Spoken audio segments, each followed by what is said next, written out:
तो दोस्तों हम बातें करते हैं अब हाइड्रोजन फ्यूल के बारे में। और ये हमारा if I am not wrong last fuel होने वाला है with respect to hydrogen, green hydrogen. और हाँ ठीक है, रेन्यूएबल सोर्स ऑफ एनर्जी से पहले पहले हमारे ये सारे फ्यूल में बस ये हाइड्रोजन फ्यूल हमारा रह गया, इसको हमें देखना है। तो ईशा, हाइड्रोजन की कहानी कुछ ऐसी है। इस चैप्टर की स्टार्टिंग में मैंने एक ये बॉक्स दिखाया था, ठीक है, जिसके अंदर हम बात कर रहे थे हर एक फ्यूल की कैलोरीफिक वैल्यू के बारे में। हमने ये भी पढ़ा था अगर हम सॉलिड से होते हुए लिक्विड तक जाएं और लिक्विड से होते हुए गैस तक जाएं तो जो गैशियस जो फ्यूल्स होते हैं उनकी कैलोरीफिक वैल्यू ज़्यादा होती है। ज़्यादा कैलोरीफिक वैल्यू वाले फ्यूल अच्छे फ्यूल होते हैं, वो ज़्यादा बेटर क्वालिटी के फ्यूल होते हैं और वो अच्छे से हीट इवॉल्व करते हैं, अच्छे से बर्न हो जाते हैं, उनका रेसिड्यू नहीं बचता। हाइड्रोजन की बात करें, it has the highest calorific value amongst all the fuels. सबसे बेस्ट फ्यूल हाइड्रोजन फ्यूल है, ठीक है। रेसिड्यू नाम मात्र के बराबर बचेगा, पॉल्यूशन नाम मात्र के बराबर एमिट करेगा। Calorific value in kilojoules per gram है 150। इसका मतलब ये होता है अगर 1 ग्राम हाइड्रोजन को अगर हम बर्न करें in the presence of oxygen, ठीक है, तो जो रेसिड्यू है वो कार्बन डाइऑक्साइड एंड वाटर के अलावा ये कुछ भी नहीं छोड़ेगा, बहुत नाम मात्र के बराबर छोड़ेगा एज कंपेयर टू कोयला जो कि छोड़ेगा कोल ऐश, ठीक है। और कोल ऐश के अंदर फिर बड़े सारे खतरनाक मेटल्स होते हैं जो कि डिजास्टर्स होते हैं, हार्मफुल होते हैं ह्यूमंस के लिए भी एज वेल एज एनवायरनमेंट के लिए। लेकिन हाइड्रोजन के साथ हमारा ऐसा सीन नहीं है। तो सबसे पहले हाइड्रोजन फ्यूल की इंपॉर्टेंस के बारे में बात करते हैं। हाइड्रोजन ना सबसे लाइटेस्ट फ्यूल है, सबसे लाइटेस्ट एलिमेंट है and it is the first element on the periodic table, ठीक है। पीरियोडिक टेबल में फर्स्ट एलिमेंट है। ये हमने केमिस्ट्री में करा था बचपन में, अगर ईशा आपको याद हो 9th-10th क्लासेस में, ये वाली चीज़, ठीक है। जब हम बुक्स पढ़ते थे साइंस की, लखमीर सिंह, मंजीत कौर वगैरह, उसमें ये सब चीज़ें बहुत अच्छे से गिवन होती हैं। अब क्योंकि जो वेट है हाइड्रोजन का वो हवा से भी कम है, ठीक है, ये एटमॉस्फेयर में राइज करता है and is therefore rarely found in its pure form. Pure form इसकी होती है H2। H2 यानी कि ऐसे hydrogen element combined with another hydrogen element, ये बन जाता है H2। लेकिन ये अपने प्योर फॉर्म में कुदरती रूप से कम इसलिए मिलता है, देखने को कम इसलिए मिलेगा क्योंकि ये हवा से भी लाइट है, तो ये ऊपर की तरफ ही उड़ता रहता है। वजन नहीं है ना, जो हवा से भी ज़्यादा चीज़ लाइट है जिसमें वजन नहीं है, तो ये फ्लोर पे समाता नहीं है। जैसे अगर ईशा आपको याद हो, इस चैप्टर के अंदर हमने जब फ्लाई ऐश करा था तो फ्लाई ऐश के कंटेक्स्ट में हमने एक इंपॉर्टेंट बात ये जानी थी कि फ्लाई ऐश भी दो तरह की होती है, एक हैवी वाली, एक लाइट वाली। हैवी वाली डेंस होती है, वो सिंक डाउन कर जाती है, ज़मीन तक आ जाती है। लेकिन लाइट वाली हवा के साथ साथ उड़ती रहती है और वो आगे मतलब जो स्मोक होता है जो कि फैक्ट्रीज की चिमनीज वगैरह से बेसिकली निकलता है, ठीक है। तो ये फ्लाई ऐश बेसिकली उड़ती रहती है, ठीक है, ओके, डन। अब यहाँ पर हाइड्रोजन के साथ भी ऐसा केस है। एक स्टैंडर्ड टेम्परेचर और प्रेशर में हाई अगर हम देखें, मतलब रिक्विजिट टेम्परेचर और प्रेशर को अगर हम मेंटेन करें अगर ईशा, तो उस केस में क्या होता है, हाइड्रोजन के बारे में कुछ बातें निकल कर आती हैं। हाइड्रोजन का नेचर हमें जानने को मिलता है। कैसा नेचर है? हाइड्रोजन एक non toxic, non metallic, non toxic मतलब कोई रेसिड्यू बच नहीं रहा तो जहरीला है नहीं, नॉन मेटेलिक जो 19 मेटल्स जैसे गिनती की अगर मैं बताऊं तो 19 मेटल्स होते हैं कोल ऐश में, वो यहाँ पर आपको नहीं देखने को मिलेंगे। इसके अंदर कोई भी गंध नहीं होती, इट इज़ ओडोरलेस। अगर टेस्ट करा जाए तो इट इज़ टेस्टलेस, ठीक है, कोई इसका कलर भी नहीं होता। And highly combustible diatomic gas, इसका मतलब ये होता है जिसकी कैलोरीफिक वैल्यू ज़्यादा होती है, मैंने आपको बताया, और हाइड्रोजन की सबसे ज़्यादा है, it has the highest calorific value. तो यानी कि, और वो हम देखते कैसे, किलो जूल्स पर ग्राम में।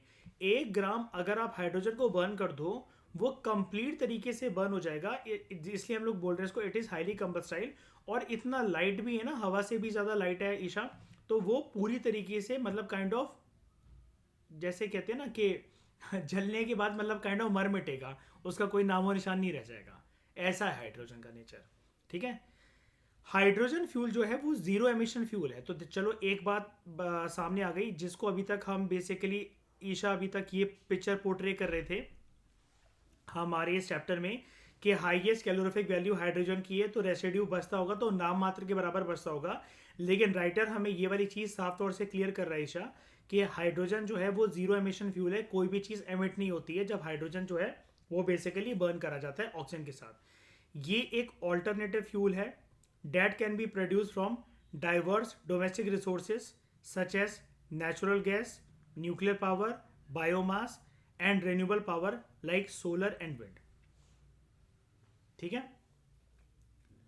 तो although market for hydrogen as a transportation fuel, ये अभी बहुत एक रीसेंट नेटिव स्टेज पर चल रहा है। ये वाली बात समझ गए ना ईशा? ये एक ऑल्टरनेटिव फ्यूल है जो कि प्रोड्यूस करा जा सकता है बहुत सारे घर के मतलब जो रिसोर्सेज होते हैं उनसे ही, like natural gas, nuclear power, biomass. ठीक है। और renewable power like solar and wind. ठीक है। मतलब बेसिकली जिनका सेटअप आसानी से करा जा सकता है उनसे बन जाता है वाला फ्यूल। अब मार्केट जो है हाइड्रोजन की, हाइड्रोजन फ्यूल की एज अ ट्रांसपोर्टेशन फ्यूल, ये अभी बिल्कुल एक अपनी इन्फेंसी स्टेज पर है, यानी कि ये जस्ट अपनी बेसिकली मार्केट स्टार्ट कर रहा है। लेकिन उसके बावजूद it can be used in fuel cells और इंटरनल कंबशन इंजन्स। ठीक है।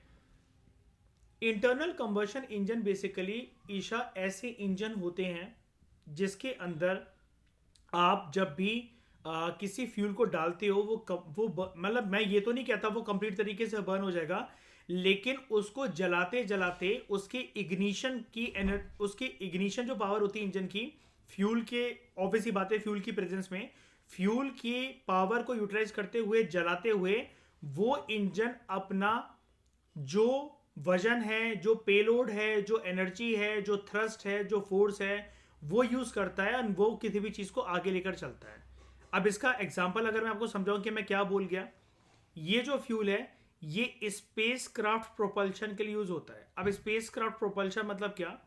रॉकेट या एरोप्लेन के इतने भारी होने की वजह से ईशा ऑब्वियस सी बात है वो हवा में जब मैं एक पेपर भी फेंक दूं वो भी नीचे आ जाएगा।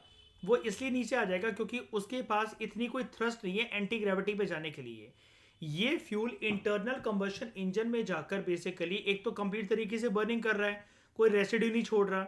मतलब ये एक ऐसी चीज है जब इसको स्पेसक्राफ्ट या रॉकेट में इंजन पे यूज करा जाता है तो ईशा हमें ऊपर जाकर ना उन इंजन्स को साफ करने की जरूरत नहीं है। इट इज नॉट लाइक के हम कोई रेलवे का कोई स्टीम इंजन चला रहे थे कोयले की मदद से जिसमें ऊपर जो है काला काला धुआं या काला काला राख लग गई है जिसको हमें साफ करना पड़ेगा। ये बिल्कुल क्लीन रहता है, हमेशा जलता रहेगा, इंजन की एनर्जी पोटेंशियल को हाई रखेगा। और स्पेसक्राफ्ट प्रोपल्शन मतलब इसके स्पेसक्राफ्ट जो ऊपर जाता है, जो रॉकेट आपका ऊपर जाएगा एंटी ग्रेविटी से ग्रेविटी से लड़ते हुए एंटी ग्रेविटी में जाएगा, जब भी ऊपर जाएगा रॉकेट आपका या जो प्लेन है या कोई भी जो चीज़ है, और वो इतना जो थ्रस्ट जो इतनी फोर्स के साथ ऊपर जाएगा, इतनी स्पीड के साथ जो ऊपर जाएगा, ये हाइड्रोजन एज अ फ्यूल की मदद से पॉसिबल हो पाता है।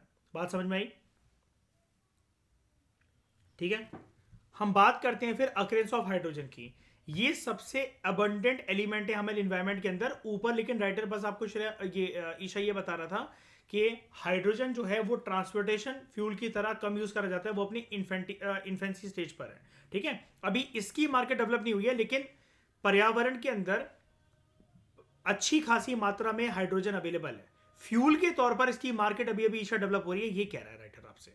ओके। जो सूरज है और दूसरे जो तारे हैं they are composed largely of hydrogen. तो क्या करें?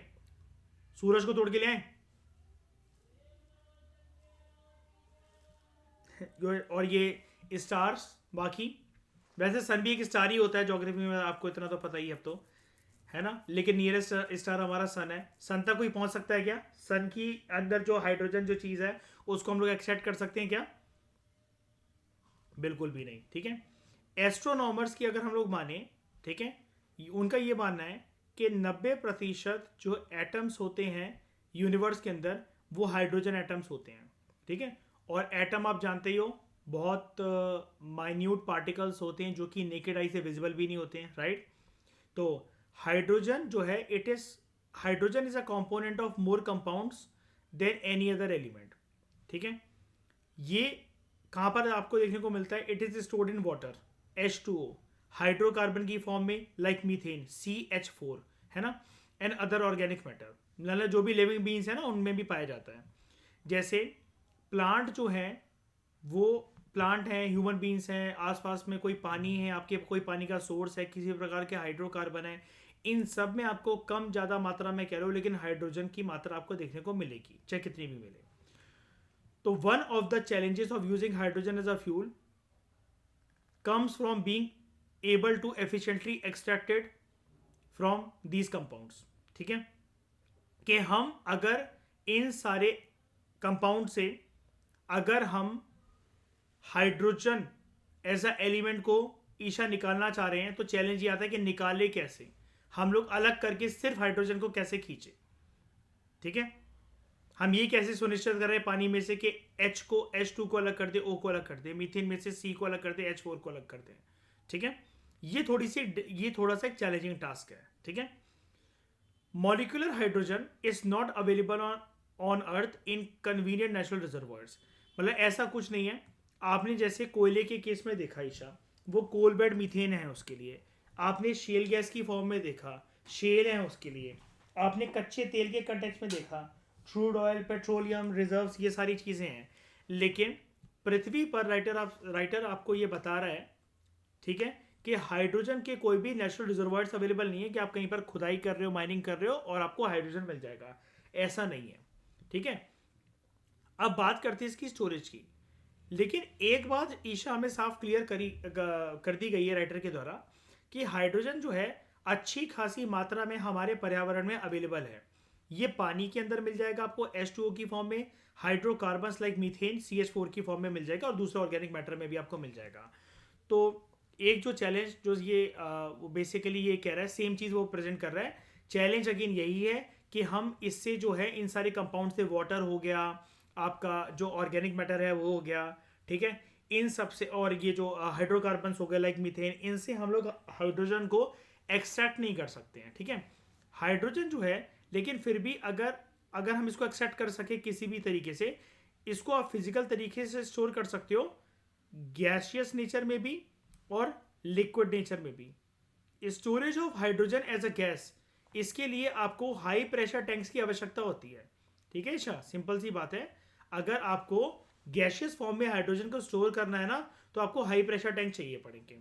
उसके बाद अगर आप लिक्विड की फॉर्म में अगर आप हाइड्रोजन को स्टोर करना चाहते हो तो इट रिक्वायर्स क्रायोजेनिक टेम्परेचर. और क्रायोजेनिक, जब भी वर्ड क्रायो आता है, मैंने आपको बताया था, it is related to cryosphere. Isha, इसका मतलब होता है एक्सट्रीमली एक्सट्रीमली ठंडा टेम्परेचर, बहुत ज़्यादा ठंडा. ठीक है, because the boiling point of hydrogen at one atmospheric pressure is -252.8 degree Celsius. यानी कि ये बहुत जल्दी, देख रहे हो ईशा, माइनस वाले टेम्परेचर ठंडे होते हैं कि गर्म होते हैं? ठंडे होते हैं. -252.8 डिग्री सेल्सियस, हमारे फ्रीजर का तापमान भी नहीं होता इससे, वो भी बहुत गर्म है इसके सामने. इतने पॉइंट पर आते हुए ये बॉयल करना, ये मतलब पिघलना शुरू कर देता है, ये मिटना शुरू कर देता है. यानी कि इसकी स्टोरेज के लिए इसको बहुत ठंडक चाहिए. जैसे एक एग्जांपल से मैं पोर्ट्रे कर रहा हूं रिलेट करवाने के लिए जस्ट. ईशा, पेंगुइन्स को एंटार्क्टिका या आर्टिक रीजन के अलावा कहीं और नहीं रखा जा सकता. प्रोमिनेंटली तो वो वैसे एंटार्क्टिका में ही मिलते हैं. ठीक है, क्योंकि बाकी जगह पर वातावरण जो है, जो पर्यावरण की जो टेंडेंसी है वो है थोड़ी सी गर्माहट वाली. उनको जितनी ठंडक चाहिए वो वहीं सर्वाइव कर सकते हैं अच्छे तरीके से, हेल्दी कंडीशन के अंदर, राइट. ठीक है, तो hydrogen can also be stored on the surfaces of solid. ऐसा नहीं है कि सिर्फ गैसियस या लिक्विड फॉर्म में ही आप इसको स्टोर करके रख सकते हो. आप इसको सॉलिड सरफेस में भी स्टोर करके रख सकते हो through the technique known as adsorption और विद इन सॉलिड. सॉलिड्स के अंदर भी, सरफेस पर भी, या सॉलिड का सरफेस हो या within solids, again by adsorption. ठीक है, ये सॉरी बाय एब्जॉर्प्शन, और ये है एडसॉर्प्शन. अब डिफरेंस क्या होता है इसके अंदर? देखो एब्जॉर्प्शन तो आप जानते हो कि वो अपने अंदर समा लेगा उसको, ठीक है, लेकिन जब हम बात करते हैं एडसॉर्प्शन की, इसका मतलब क्या होता है, देखो ध्यान से, जूम कर देता हूं थोड़ा सा। द प्रोसेस एडसॉर्प्शन, ठीक है, the process by which a solid holds molecules of a gas और लिक्विड और सॉल्यूट एज थिन फिल्म। पतली लेयर में जब कोई भी सॉलिड एक गैसियस या लिक्विड मॉलिक्यूल जो होल्ड करके रखता है उसको हम लोग कहते हैं एडसॉर्प्शन, ठीक है। और एब्जॉर्प्शन वो होता है कि वो जब अपने अंदर समा लेता है। डिफरेंस बस यही है, देखो यहाँ पर बहुत अच्छे से गिवन है। यहाँ पर क्या है, ये अपने ऊपर बस इसको अपने ऊपर बस होल्ड करा हुआ है, लेकिन यहाँ पर ये अपने अपने अंदर समा भी रहा है इसको एब्जॉर्प्शन के अंदर। जैसे अगर आप यहाँ पर देखोगे एब्जॉर्प्शन के अंदर, it is a process by which one substance takes up another substance through minute pores और स्पेसेस बिटवीन देम। ये होता है एब्जॉर्प्शन, एब्जॉर्ब कर रहा है, involves the whole volume of a material. लेकिन एडसॉर्प्शन के अंदर the process in which there is addition of atoms, ions और molecules from a gas, liquid और dissolved solid to surface, it involves surface area of the material. ये ऊपर थमा हुआ है, अंदर नहीं जा रहा, ठीक है। पार्टिकल्स यहां पर क्या करते हैं एडसॉर्प्शन के केस में ईशा, ये स्टिक कर जाते हैं सरफेस से। सरफेस यहां पर इनको पेनिट्रेट करने ही नहीं दे रहा, अंदर जाने ही नहीं दे रहा, कोई पोर्स ही अवेलेबल नहीं है जाने के लिए। लेकिन एब्जॉर्प्शन के अंदर देयर मतलब वो मटेरियल ही ऐसा है कि उसके अंदर जाकर समा जा रहा है वो। तो यस, हाइड्रोजन को स्टोर आप सॉलिड के सरफेस पर भी कर सकते हो थ्रू एडसॉर्प्शन, या फिर सॉलिड के अंदर समा भी सकते हो थ्रू एब्जॉर्प्शन। अब डिपेंड ये करता है कि जैसा आपने सॉलिड जो लिया है सरफेस या फिर जो मटेरियल लिया है उसके अंदर पोर्स अवेलेबल हैं ईशा, यह नहीं है, ठीक है। उसके अंदर पोर्स अवेलेबल हैं कि नहीं है उसके पेनिट्रेशन के लिए, उसके अंदर जाने के लिए, बस ये डिफरेंस होता है और कोई डिफरेंस नहीं है। इतना क्लियर हुआ ईशा? पक्का? सर पक्का। तो potential of clean hydrogen industry in reducing green house gas emission, ये एक अच्छी चीज है कि अगर हम हाइड्रोजन यूज करें, क्लीनर हाइड्रोजन यूज करें, तो क्या ये सच में ग्रीन हाउस गैस एमिशन को रिड्यूस कर सकता है? अगर ऐसा कर पाए ईशा, ये तो फिर बहुत अच्छी बात है। हम लोग तो फिर इससे एक सॉल्यूशन ढूंढ सकते हैं ग्लोबल वार्मिंग को खत्म करने का, ग्लोबल वार्मिंग को कम करने का, ग्रीन हाउस गैस एमिशंस को मारने का, है ना। तो सबसे पहले जानते हैं ये कैसे होगा या ये प्रक्रिया वर्क कैसे करेगी। पहले बेसिक इंट्रोडक्शन की बात करते हैं। हमने अभी तक पढ़ा कि हाइड्रोजन एक क्लीन फ्यूल है, ठीक है। जब फ्यूल सेल में इसको कंज्यूम करवाया जाएगा, ठीक है, ये सिर्फ एक वाटर प्रोड्यूस करेगा। अब फ्यूल सेल मतलब काइंड ऑफ जैसे आप ऐसा मान लो कि हाइड्रोजन को अगर आप किसी एक फ्यूल में कन्वर्ट भी कर रहे हो तो वो उसका बाय प्रोडक्ट क्या होगा, ज़्यादा से ज़्यादा सिर्फ वाटर, ठीक है, H2O। हाइड्रोजन जो है ये एक ऑल्टरनेटिव फ्यूल के तौर पर कंसिडर करा जा सकता है।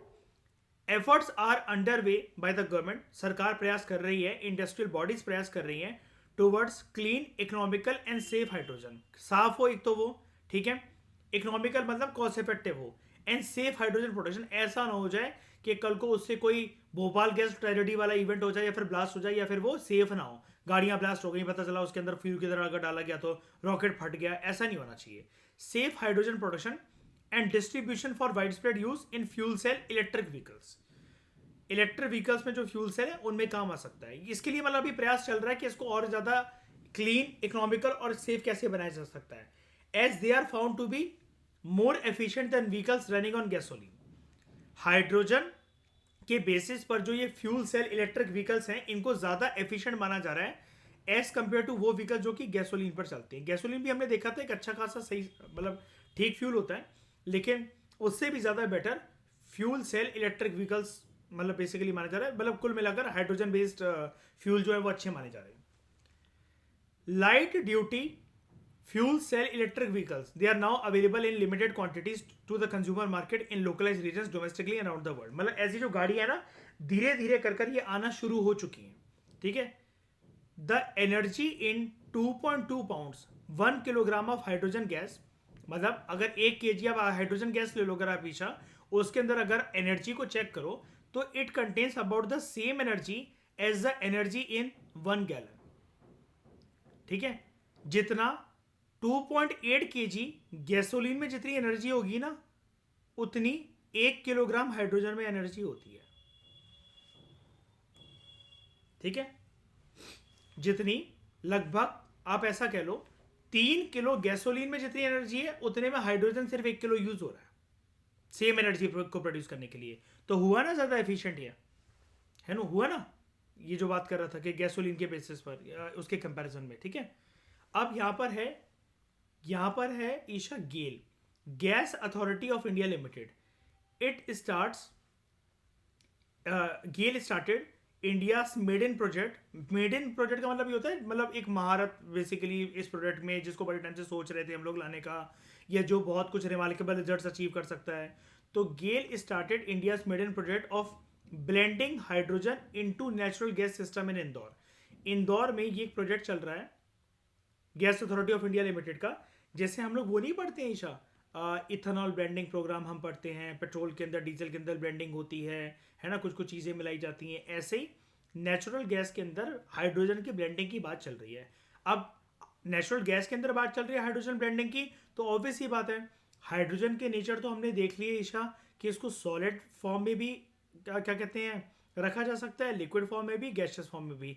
लेकिन ऑब्वियस ही बात है, जब नेचुरल गैस के साथ ब्लेंडिंग की बात चल रही है, तो हम लोग यहाँ पर हाइड्रोजन की ब्लेंडिंग कौन से फॉर्म में करेंगे, गैसियस फॉर्म में करेंगे, जो उसका ओरिजिनल फॉर्म है गैसियस फॉर्म। ठीक है, देखो, तो इन लाइन विद हमारे देश का एक मिशन है, साल 2022 में आया था ईशा ये वाला मिशन, उसका नाम है simple national hydrogen mission.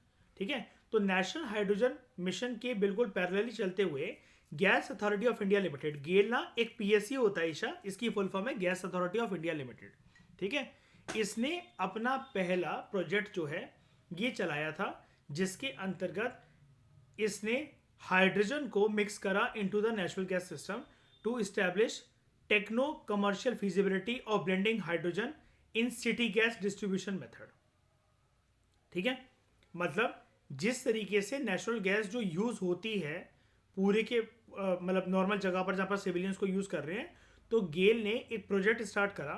Bharat का ये अपने आप में एक पहला प्रोजेक्ट था जिसमें हाइड्रोजन को मिक्स करा जा रहा है नेचुरल गैस सिस्टम के साथ, ताकि हमें एक ऐसा टेक्निकल कमर्शियल फिजिबिलिटी सिस्टम बनाए जिसमें जो पूरे मतलब पूरी जगह पर किसी भी एक रीजन में जहाँ पर लोग अलग अलग जगह पर नेचुरल गैस को यूज़ कर रहे हैं ना, किसी भी फॉर्म के अंदर, जैसे हमने नेचुरल गैस के अलग अलग फॉर्म पढ़े थे ईशा, याद है, हमने पढ़ा था लिक्विफाइड नेचुरल गैस, है ना, सीएनजी होता है, पीएनजी होता है, एलएनजी होता है ना, ये इन सब के अंदर हमें हाइड्रोजन को मिक्स करना है in the city gas distribution network. मतलब शहरों में जहाँ पर भी वो यूज़ हो रहा है क्या कहते हैं नेचुरल गैस, उसके अंदर हाइड्रोजन की ब्लेंडिंग होनी चाहिए कुछ मात्रा में। ये वाला प्रोजेक्ट सबसे पहले एमपी में चलाया गया, और एमपी में कहां पर चलाया गया, मध्य प्रदेश में, इंदौर शहर में। ठीक है, gas authority of India limited started injecting grey hydrogen. This grey hydrogen was subsequently be replaced by green hydrogen. धीरे धीरे करके हम फिर ग्रीन हाइड्रोजन ले आएंगे। ठीक है,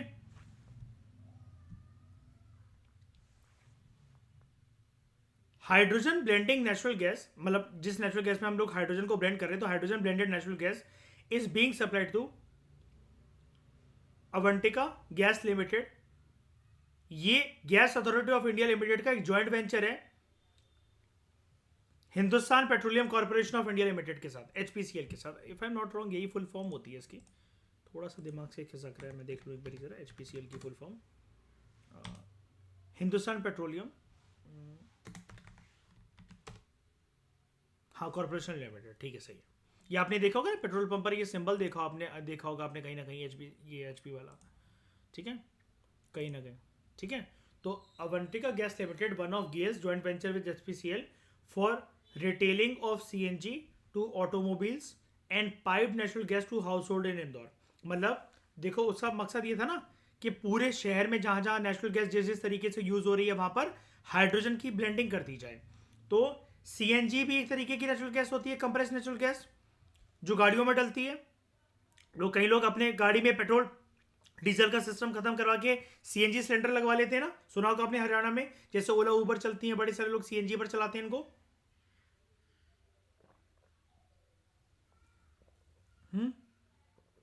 स्कूल की वैन वाले, मैं वही कहने वाला था, स्कूल की वैन वाले सबसे ज्यादा वही। ओके, तो यहां पर करा क्या, गेल ने अवंटिका गैस लिमिटेड के साथ मिलकर क्या करा, एक ज्वाइंट, सॉरी, हाँ ये सही बोल रहा हूँ मैं, ये जो हाइड्रोजन ब्लेंडेड नेचुरल गैस है ये सप्लाई करी जा रही है अवंटिका गैस लिमिटेड को। ये गेल का एक ज्वाइंट वेंचर है with Hindustan petroleum corporation limited, ताकि सीएनजी जो कि ऑटोमोबाइल्स में डाली जाती है उसके अंदर, वो नेचुरल गैस के अंदर हाइड्रोजन ब्लेंडिंग हो, और घरों तक आने वाली जो पाइप्ड नेचुरल गैस है, अब वो चाहे पाइप्ड हो, देखो गैस सिलेंडर में करना ये वाला काम थोड़ा सा मुश्किल हो सकता है। जो आपके यहाँ लग गई है ईशा ये वाली जो गैस पाइपलाइन होती हैं, दिल्ली एनसीआर में लगी हुई है जैसे बड़ी सारी जगह, अच्छा अभी नहीं आई, लेकिन जानते हो वैसे कई जगह रिश्तेदारों का सुना है कभी कि उनका जो है गैस पाइपलाइन आती है, हाँ येलो येलो येलो कलर की से जो पाइप आती हैं वो बेसिकली एक मीटर लगा होता है, और जैसे बिजली का मीटर पानी का मीटर होता है वैसे वो 1-2 महीने के अंदर, 3-4 महीने के अंदर, जो भी मतलब जैसा भी हिसाब बैठे, मीटर के हिसाब से रीडिंग लेकर बंदा जाता है और बिल आ जाता है घर पर, है ना। और वो सस्ती पड़ती है as compare to gas cylinder, ठीक है। तो pipe natural gas to household in Indore, तो ये इंदौर शहर में करा गया कि जितनी भी गाड़ियां चल रही हैं सीएनजी पर उसके अंदर हाइड्रोजन ब्लेंडिंग हो, और घरों तक जो पाइप नेचुरल गैस हैं जो कि खाना बनाने के लिए जो सप्लाई करी जाती है जैसे हमारे सिलेंडरों में, उसके अंदर भी हाइड्रोजन की ब्लेंडिंग हो। अब यहां पर ईशा एक चीज समझने में आपको तकलीफ हो रही होगी कि सर ये लाइन समझ में नहीं आई कि गेल जो है वो ग्रे हाइड्रोजन इंजेक्ट करने के बारे में सोच रहा है और धीरे धीरे करके उसको ग्रीन हाइड्रोजन से वो कर देगा, तो ये कलर वाले हाइड्रोजन क्या है। तो चलो सबसे पहले मैं आपको यही समझा देता हूं। अलग अलग तरह के ईशा देखो हाइड्रोजन होते हैं, ठीक है, ये देखो brown, grey, blue, green, yellow और पिंक, ठीक है। हम लोग हर जगह पर लेकिन इसको H2 क्यों बोल रहे हैं, बिकॉज हाइड्रोजन नेचुरल फॉर्म में तो ऐसे ही दिखता है H2, अगर O कर दो तो ये पानी बन जाएगा, लेकिन नेचुरल रूप से वैसे तो हाइड्रोजन हमें अलग से नहीं मिल सकता है एनवायरनमेंट में, क्योंकि अभी हमने इस लेक्चर की स्टार्टिंग में ही पढ़ा ईशा, वो हवा से भी हल्का है तो वो उड़ जाता है बहुत आसानी से ऊपर से, फिर मतलब उसको जानना भी बहुत मुश्किल है। लाइटर है एयर से भी ज्यादा, टेस्टलेस है और ओडोरलेस है ना, लेकिन फिर भी हमने देखा उसको स्टोर करा जा सकता है, कन्वर्ट भी करा जा सकता है ईशा, गैसियस फॉर्म में भी, लिक्विड फॉर्म में भी, और सॉलिड फॉर्म में भी। सॉलिड फॉर्म में दो तरीके से, थ्रू एडसॉर्प्शन या फिर थ्रू एब्जॉर्प्शन। ओके, एडसॉर्प्शन में क्या होगा ईशा, क्या वो सॉलिड मटेरियल अपने अंदर संभालेगा क्या उसको एडसॉर्प्शन में, नहीं, उसके ऊपर रहेगा, पेनिट्रेट नहीं हो पाएगा, है ना। और एब्जॉर्प्शन में वो पूरा संभालेगा, अपने अंदर संभालेगा, ठीक है। वो डिपेंड करता है कि वो मटेरियल कैसा है ना। और हमें यहां पर -258 something like degree Celsius temperature चाहिए, है ना, उसको बेसिकली वो करने के लिए क्रायोजेनिक टेम्परेचर चाहिए लिक्विड वाले के लिए, है ना। और गैस वाले के लिए क्या चाहिए, हाई प्रेशर टैंक्स हमें चाहिए, ठीक है। खैर वो बातें छोड़ते हैं, पहले ना बात करते हैं कलर की। पहले बात करते हैं कलर की। ब्राउन,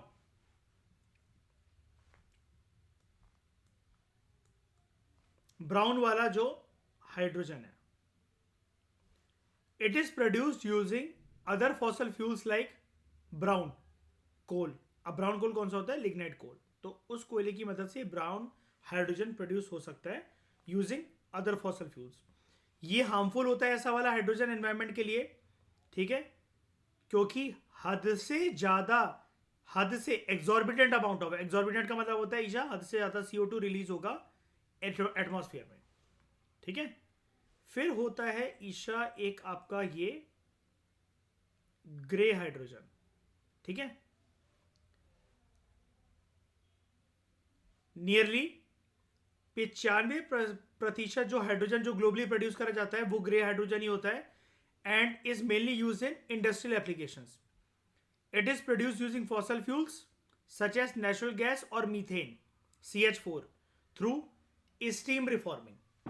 स्टीम रिफॉर्मिंग का मतलब ये है ईशा, जो भाप होती है ना, भाप उसके नेचर को चेंज कर कर निकाला जाता है अलग अलग तरीके से फॉसल फ्यूल से, ठीक है, सच एज नेचुरल गैस या फिर मीथेन। योग्य ग्रे। हम लोग अभी क्या कर रहे थे, जो इंदौर के अंदर ये जो प्रोग्राम चल रहा है, पहले ग्रे वाले लाने की बात कर रहे हैं, gas authority of India limited, grey to green, very good, ठीक है। तो पहले ग्रे तो हमने देख लिया कि 95% जो पूरी दुनिया में जो यूज होता है वो ग्रे वाला यूज होता है इंडस्ट्रियल एप्लीकेशंस वगैरह में, है ना। अब फिर बात करते हैं हम लोग ब्लू वाले की।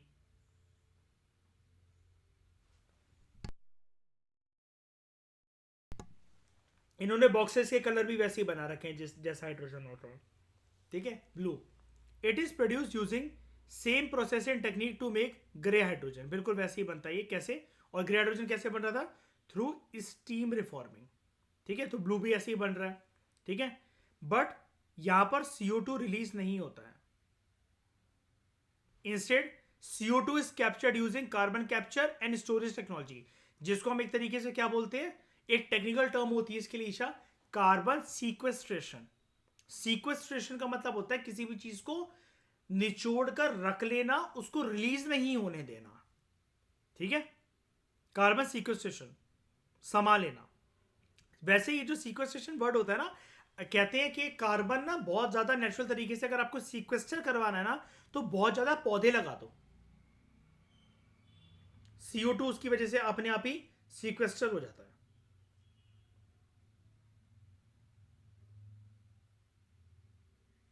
ठीक है।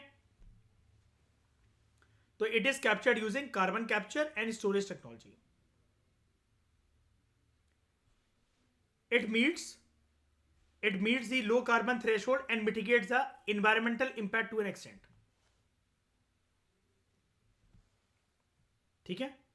अब हमें क्या चाहिए होता है, कभी भी हम कोई भी चीज प्रोड्यूस कर रहे हैं, हम नहीं चाहेंगे कि उसके अंदर कार्बन प्रोड्यूस हो, right.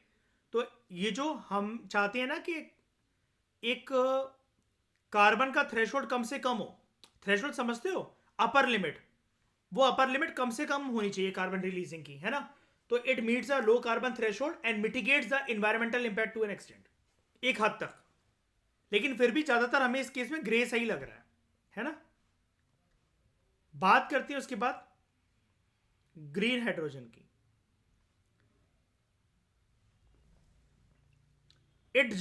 Green hydrogen is generated using renewable energy source such as wind and water, ये तो बहुत बढ़िया है, और हम इसी की तरफ जा रहे हैं ना, grey to green. And this is the cleanest but also the most expensive energy option. दिक्कत क्या है, क्लीनेस्ट तो है, बहुत अच्छी बात है, लेकिन सबसे ज्यादा एक्सपेंसिव है, यानी कि इसके साथ खुशी भी अटैच है लेकिन दुख भी अटैच है, बस ये चीज है। जाना हमें लेकिन यही है, इसलिए अभी हम ग्रे के ऊपर ही हैं, ओके। फिर हम बात करते हैं ईशा येलो की, ठीक है। It is produce using electrolysis, ठीक है। अब इलेक्ट्रोलिसिस क्या होता है, इलेक्ट्रोलिसिस प्रोसेस के अंदर, साइंस में ये हम बचपन में पढ़ते थे, अगर आपको याद हो चलो मैं बता देता हूं। इलेक्ट्रोलिसिस का प्रोसेस कुछ ऐसा होता है, इसको मैं रियलिस्टिक एग्जांपल अगर समझाऊं, घर में जो अगर गीजर नहीं है तो पानी को गर्म करने के लिए जो पानी वाली रॉड नहीं होती है, वो है इलेक्ट्रोलिसिस का प्रोसेस। आपने पानी वाली रॉड बाल्टी के किनारे पर लगाई जिसमें आपने पानी फुल कर रखा है ऊपर की तरफ से, और उसके रॉड के बेसिकली जो प्लग है उसको इलेक्ट्रिक स्विच बोर्ड में लगाकर स्विच बोर्ड ऑन कर दिया। वो इलेक्ट्रिकल एनर्जी बेसिकली जो पानी के अंदर उसके जो सेल्स जा रहे हैं वो हीट रिलीज कर रहे हैं, जिसकी वजह से वो पानी गर्म हो रहा है, और एक टाइम के बाद वो पानी खोलने भी लगेगा, बहुत ज़्यादा गर्म हो जाएगा, लाइक राइट। और जो वो नहीं होते हैं ईशा, इसको क्या कहते हैं, इसको हम इंडक्शन कहते हैं क्या, जो आजकल लोग जो स्टूडेंट्स वगैरह चूल्हा ना रख कर वो बिजली वाला जो रख लेते हैं रूम पर, क्या कहते हैं उसको हम लोग, है इलेक्ट्रिक इंडक्शन कहते हैं ना उसको हम लोग, है ना। तो वो भी इलेक्ट्रोलिसिस के प्रोसेस पर चलता है, ठीक है। मतलब बेसिकली आप बिजली के थ्रू हीट रिलीज कर रहे हो या कोई चीज रिलीज कर रहे हो, ठीक है। तो it is produce using electrolysis, however it is achieved only through solar power. यहां पर हम लोग क्या कर रहे हैं, वो प्रॉपर वाली बिजली यूज नहीं कर रहे हैं, बिजली कहां से आ रही है यहां पर हमारे पास, सोलर पावर से। Unlike green hydrogen which can use solar and wind, यहां पर हम सिर्फ क्या यूज कर सकते हैं, only and only solar power, जबकि ग्रीन हाइड्रोजन क्या यूज कर सकता है, both solar and wind power, ठीक है। It is subset of green hydrogen, it is subset of green hydrogen, green hydrogen का ही बेसिकली एक तरीके से उसकी परछाई है कि अगर वो नहीं तो ये सही, ऐसा है बात, ऐसी है बात, ठीक है। उसके बाद हम बात करते हैं पिंक हाइड्रोजन की।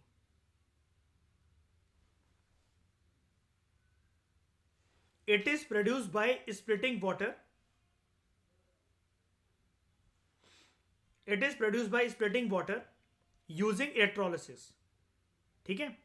अब स्प्लिटिंग वाटर का मतलब क्या होता है, जब भी आप ईशा एक स्पेशलाइज इलेक्ट्रोलिसिस प्रोसेस की मदद से कुछ आपने लोहे की, एग्जांपल के तौर पे बता रहा हूं, अगेन सेम आपका जो पानी गर्म करने की जो रॉड है, ऐसी कोई रॉड आपने एक दो ली, पानी के अंदर वो डाली, जिसके माध्यम से जो इलेक्ट्रिक करंट के जो सेल्स है वो पानी के अंदर जा रहे हैं।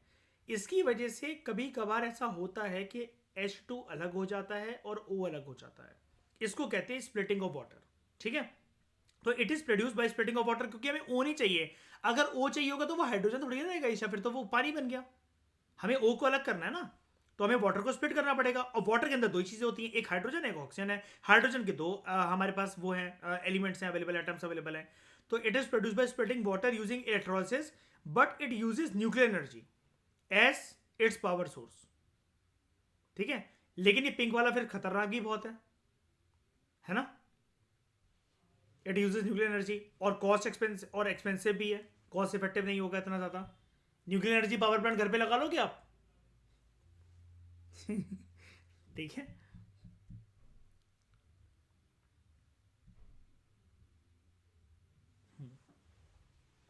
इतनी बातें समझ में आ गई, आगे बढ़ू। तो गोल क्या है,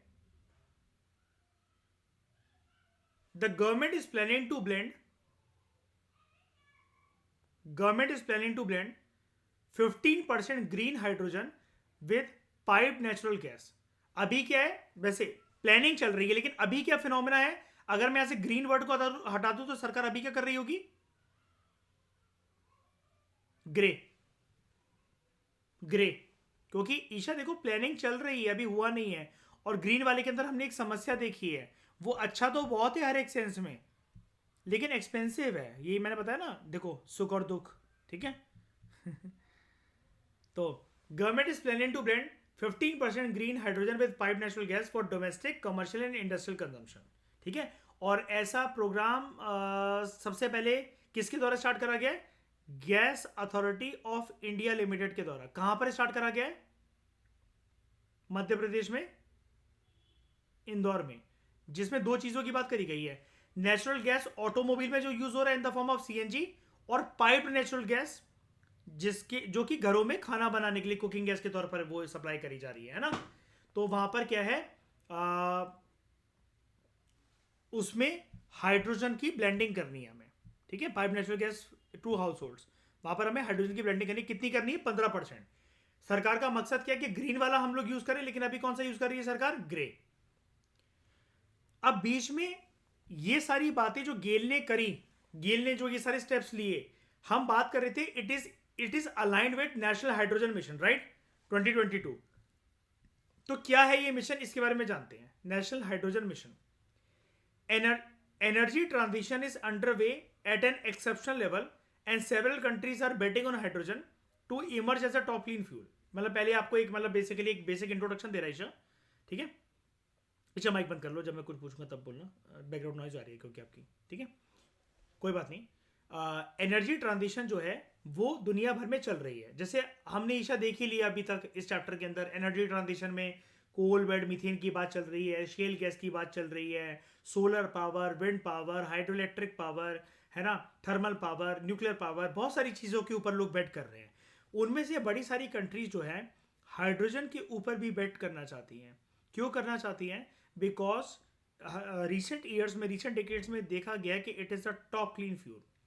टॉप क्लीन फ्यूल कैसे, क्योंकि रेसिड्यू कोई छोड़ता नहीं है, और कैलोरीफिक वैल्यू कितनी है ईशा, 150, क्या लिखूं मैं आगे, किलो जूल्स पर ग्राम, ठीक है, with its high energy density and versatility. जो भारत की जो सरकार है, इसने एक मिशन लॉन्च करा था साल 2022 में, national hydrogen energy mission initiative, ठीक है। ये इसी मकसद के लिए जैसे जो दूसरी कंट्रीज का मकसद है कि हमें हाइड्रोजन की पोटेंशियल को यूज करना है because it is a top clean fuel. इसकी हाई एनर्जी डेंसिटी है एंड वर्सटिलिटी है बिकॉज 150 किलो जूल पर ग्राम है, कैलोरीफिक वैल्यू काफी ज्यादा हाई है और रेसिड्यू कोई छोड़ता नहीं है, बिल्कुल भी नहीं छोड़ता है। पहले तो हम ये बात कर रहे थे कि नाम मात्र के बराबर छोड़ता होगा, लेकिन बिल्कुल भी नहीं छोड़ता है बिकॉज हमने क्या पढ़ा यहाँ पर ईशा देखो, it is a zero emission fuel, कुछ भी चीज एमिट नहीं करता बाय प्रोडक्ट जो कि पर्यावरण के लिए हार्मफुल हो। तो क्या एफर्ट्स लिए गए हैं? कोविड के कार्यकाल में जो बजट आया था ना ईशा 2020-21 का, वहां पर यूनियन फाइनेंस मिनिस्टर ने अनाउंस करा था नेशनल हाइड्रोजन मिशन को फॉर्मल तरीके से, with the aim to generate hydrogen from green power resources.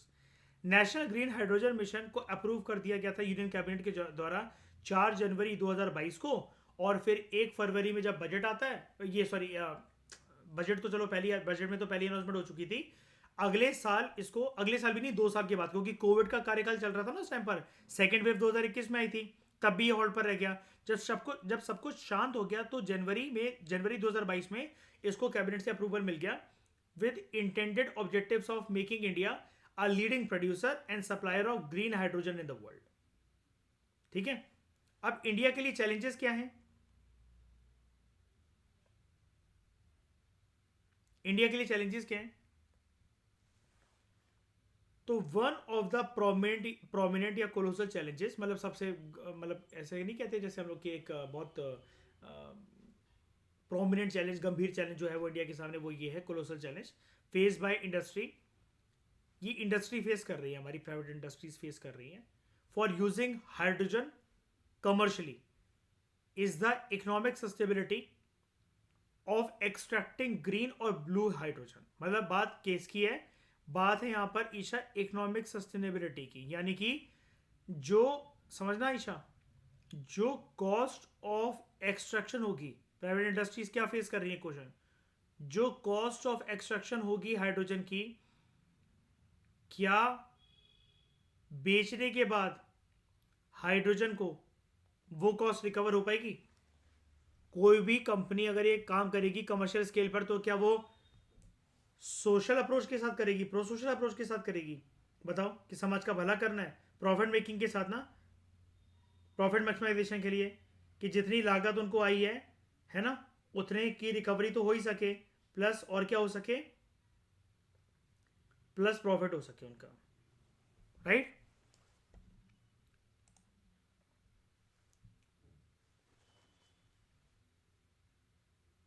तो the technology use in production and use of hydrogen like carbon capture and storage, जो technology use होती है the production and use of hydrogen like carbon capture and storage, मैंने भी आपको बताया ना, carbon sequestration वगैरह में बेसिकली उसको रोकना है। और इस वाले हाइड्रोजन के अंदर हम लोग ये पढ़ रहे थे कि ये ब्लू वाले के अंदर हम लोग पढ़ रहे थे ना, instead CO2 is captured using carbon capture and storage technology, it is not release in the environment, पढ़ा ना अभी हमने, ठीक है? तो टेक्नोलॉजी जो कि यूज होती है in the production and use of hydrogen like carbon capture and storage technology and hydrogen fuel cell technology, ये अभी शुरुआती स्टेज पर है, अभी अपनी शुरुआती स्टेज पर है, and is expensive which in turn increases the cost of production of hydrogen. तो अगेन सवाल वही उठ जाता है कि प्राइवेट कंपनियों के सामने कि जितनी एक्सट्रैक्शन कॉस्ट होगी ईशा, जितनी एक्सट्रैक्शन कॉस्ट होगी उतने क्या क्या वो बिक्री हो सकेगी उसकी, ठीक है, उतने की बिक्री हो सकेगी क्या, ठीक है? उसके बाद the maintenance cost for fuel cells, ये वाले फ्यूल सेल्स की बात हो रही है, अभी हम यहाँ पर जैसे पढ़ रहे थे ना, ये फ्यूल सेल इलेक्ट्रिक व्हीकल्स के अंदर ये जो हाइड्रोजन को हम यूज कर रहे हैं, क्लीन हाइड्रोजन को, the maintenance cost for fuel cell post completion of a plant can be costly, ठीक है, लाइक इन साउथ कोरिया। जैसे मतलब मान लो आपने प्लांट बना लिया, ये कहीं पर तो बनाओगे ना अभी बैटरीज वगैरह इनके लिए, है ना, कहीं तो बनाओगे, आपने पूरा का पूरा उसके लिए प्लांट स्टैब्लिश कर लिया, साउथ कोरिया में ऐसे स्टैब्लिश हो चुका है, लेकिन कुल मिलाकर उन फ्यूल सेल्स की मेंटेनेंस, उस प्लांट की मेंटेनेंस खर्चा उठाना, बेसिकली वो बहुत लागत पड़ती है उसके पीछे, बेसिकली बात ये है, ओके? उसके बाद जो कमर्शियल यूजेज है हाइड्रोजन का as a fuel and in industries requires mammoth investment, यानी कि हद से ज़्यादा इन्वेस्टमेंट करनी पड़ेगी आपको, एक तो रिसर्च एंड डेवलपमेंट के ऊपर, अब ये टेक्नोलॉजी भी इजी है क्या ईशा? ये carbon capture and storage technology, CCS, नहीं ना? है ना? पैसा तो देखो इजी सब कुछ है, फिर बात वो है ना अपनी जेब से इतना पैसा लगाओ। लेकिन फिर पैसा लगाने के बाद एक सवाल खड़ा है हमारे सामने। क्या सवाल खड़ा है कि पैसा का लगा दें तो क्या रिटर्न ऑन इन्वेस्टमेंट इतना आएगा फिर हमारे पास क्या? राइट, है ना? तो फॉर प्रोडक्शन, अब अच्छा अच्छा, अब मुझे एक बात बताओ, ग्रीन हाइड्रोजन पे अगर हम शिफ्ट हो भी जाएं, ये मोस्ट एक्सपेंसिव है, तो कंपनी फिर इसको फ्यूल को महंगा करके खर्चा नहीं निकालेंगी फिर अपना, बताना जरा। और ये कंज्यूमर को भी डिमांड करेगा, फिर वो तो ये सोचेगा भाई कोयला जलाओ, इससे बढ़िया था पेट्रोल जलाओ, डीजल जलाओ, है कि नहीं? तो ये है, रिसर्च एंड डेवलपमेंट के ऊपर पैसा खर्चा बहुत ज्यादा होता है, and infrastructure for production, storage, transportation and demand creation for hydrogen.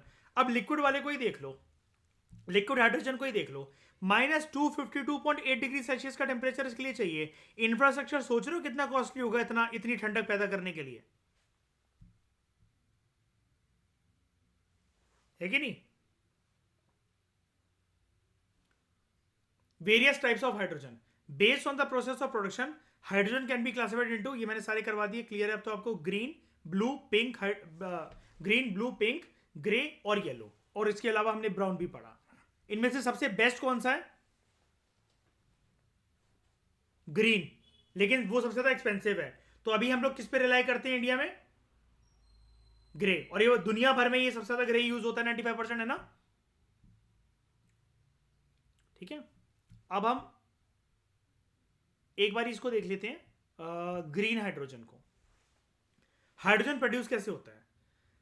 Renewable energy is created using solar and wind power.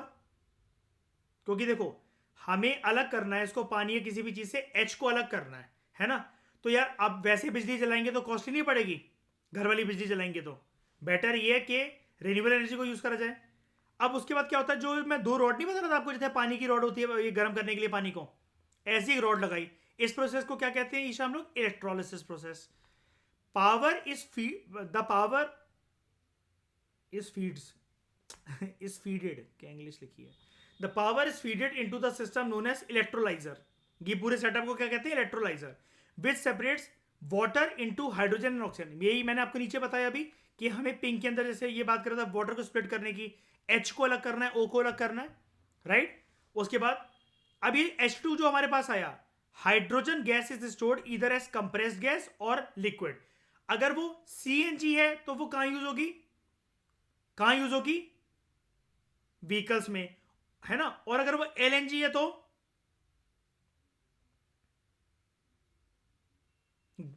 Houses में। CNG गाड़ियों में यूज होगी और LNG कहां यूज होगी? ये हमारा गैस सिलेंडर वगैरह में, खाना वगैरह पकाने के लिए, ठीक है? लिक्विफाइड नेचुरल गैस होती है ना वो। उसके बाद अगर आप लिक्विड नेचर के अंदर उसको कन्वर्ट कर दो तो ईशा कोई बात नहीं, आप उसे सिगरेट भी पी सकते हो, लेटर भी मिल जाएगा आपको, ठीक है? Hydrogen, hydrogen is then shift to its destination where it can be use as fuel. बस सिंपल सी चीज। तो यूजेस क्या ग्रीन हाइड्रोजन के? इंडस्ट्री के लिए क्या है?